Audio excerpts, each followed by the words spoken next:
أستعيذ بالله من الشيطان الرجيم. بسم الله الرحمن الرحيم. والذين جاءوا من بعدهم يقولون ربنا اغفر لنا ولإخواننا الذين سبقونا بالإيمان ولا تجعل في قلوبنا غلا للذين آمنوا ربنا إنك رؤوف رحيم. وقال تعالى أيضا فاسألوا أهل الذكر إن كنتم لا تعلمون. মানারু তাওহীদ ও সুন্নাহ মাদ্রাসা কর্তৃক আয়োজিত আজকের এই মাসিক সেমিনারের সম্মানিত সভাপতি, বিজ্ঞ বিচারক মণ্ডলী, সুদক্ষ উপস্থাপক ও আজকের সুধী সকলকে জানাই আন্তরিক মোবারকবাদ ও অভিনন্দন। সম্মানিত সুধী, বেশ কয়েক বছর যাবৎ বাংলাদেশে আহলে হাদিস নামধারী একটি জামাতের তৎপরতা জোরে সোরে পরিলক্ষিত হচ্ছে। এই জামাতের উত্থান ঘটেছিল ব্রিটিশ সরকারের আমলে। তারা নিজেদেরকে গায়রে মুকাল্লিদ বলে পরিচয় দিতে বেশ স্বাচ্ছন্দ্য বোধ করে। আর গায়রে মুকাল্লিদ হলো তারা যারা কোনো মাযহাবের অনুসরণ করে না, অর্থাৎ তাদের প্রত্যেকে যে যেভাবে ইসলামকে বুঝেছে সে সেভাবেই নিজ জীবন পরিচালনা করে, চাই সে জাহেল হোক বা আলেম।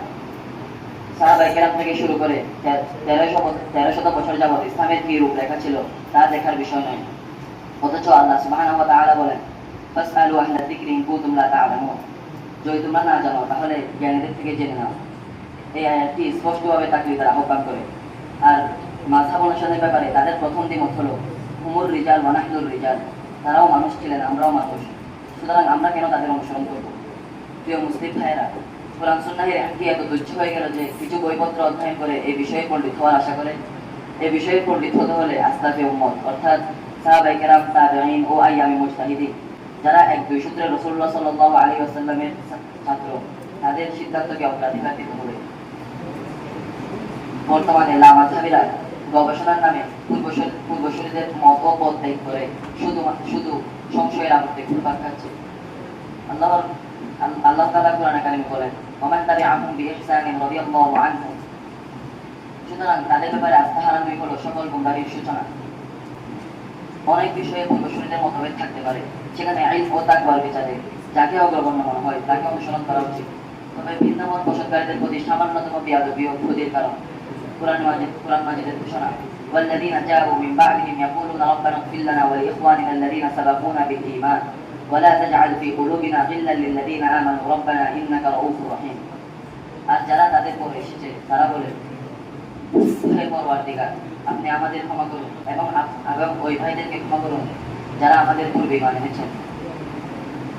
আর আমাদের অন্তর যেন না থাকে মুমিনদের সম্পর্কে কোনো বিদ্বেষ। উক্ত আয়াত অনুযায়ী মুমিনদের বৈশিষ্ট্য হলো তাদের অন্তর পূর্বসূরীদের প্রতি আস্থা ও বিশ্বাসে পরিপূর্ণ থাকবে। কিন্তু বর্তমানে লামাযহাবীরা পূর্বসূরীদের প্রতি বিদ্বেষ পোষণ করেন এবং তাদের নামে মিথ্যা অপবাদ দেন। বিশেষ করে আবু হানিফাকে নিয়ে তারা বেশ কিছু মিথ্যা অপবাদ দিয়ে থাকেন। অথচ আবু হানিফা রাহিমাহুল্লাহ এমন একজন ব্যক্তিত্ব যার ব্যাপারে কোনো প্রশংসা বাণী তুলে ধরার প্রয়োজন নেই। কেননা এমন ব্যক্তিত্বকে প্রশংসা বাণী দিয়ে তুলে ধরা আর সুযোগের দলিল দিয়ে প্রমাণ করা একই কথা। তারপরেও যারা অন্তর্বেদিতা আক্রান্ত তাদের জন্য কিছু বিখ্যাত ইমাম, মুহাদ্দিস ও মুজতাহিদগণের উক্তি তুলে ধরছি। ইমাম বুখারীর উস্তাদ মাকি ইবনে ইব্রাহিম রাহিমাহুল্লাহ, তিনি বলেন কানা আ'লামা আহলা জামানিহি, তিনি তার জামানায় সর্বাধিক জ্ঞানী ছিলেন। আর চার মাযহাবের মধ্যে এক মাযহাবের ইমাম মালিক রাহিমাহুল্লাহ, তিনি আবু হানিফা রাহিমাহুল্লাহ সম্পর্কে বলেন রাআইতু রাজুলান লাউ কাল্লামাকা ফি হাদিহি সারিয়াতি আন ইয়াজআলা যাহাবান লাকামা বিহুজ্জাতিহি। অন্য এক জায়গায় বলেন ওয়াল্লাহি ইন্নাহু লাফাকিহুন।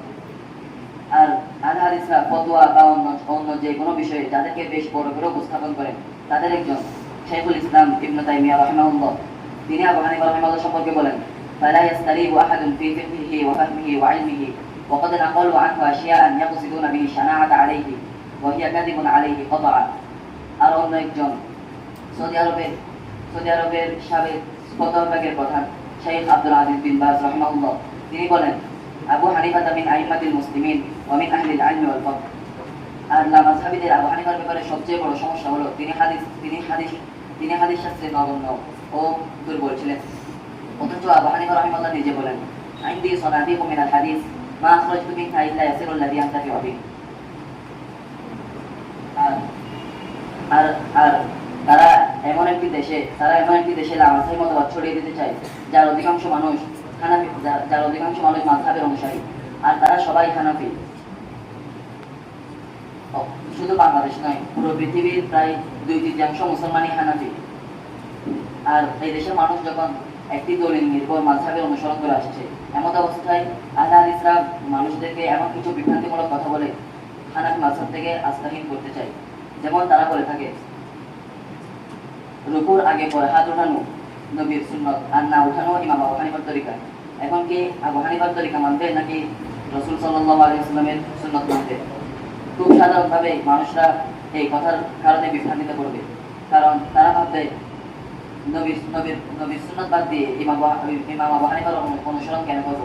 অথচ ইমাম আবু হানিফা রাহিমাহুল্লাহ নিজে বলেন, ইযা সাহাল হাদিসু ফাহুয়া মাযহাবি, যদি কোনো হাদিস সঠিক হয় তাহলে সেটাই আমার মাযহাব। অর্থাৎ তিনি তার সকল মতকে সহিহ হাদিসের অনুগামী করার চেষ্টা করেছেন।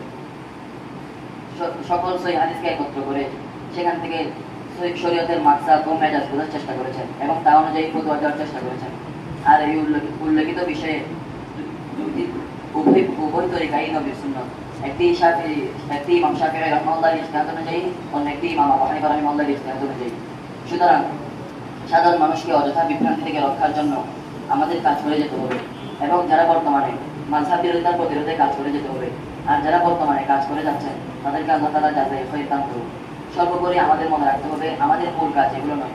শত্রুপক্ষ আমাদের এই কাজগুলো দ্বারা ব্যস্ত রাখতে চায়, বিভিন্ন দল উপদল ও মতবাদে বিভক্ত করে আমাদেরকে দুর্বল করে দিতে চায়। সুতরাং আমাদের কর্তব্য হলো ঐক্যের রজ্জু আঁকড়ে ধরা। ওয়া'তাসিমু বিহাবলিল্লাহি জামিআন ওয়া লা তাফাররাকু। আসসালামু আলাইকুম ওয়া রাহমাতুল্লাহি ওয়া বারাকাতুহু।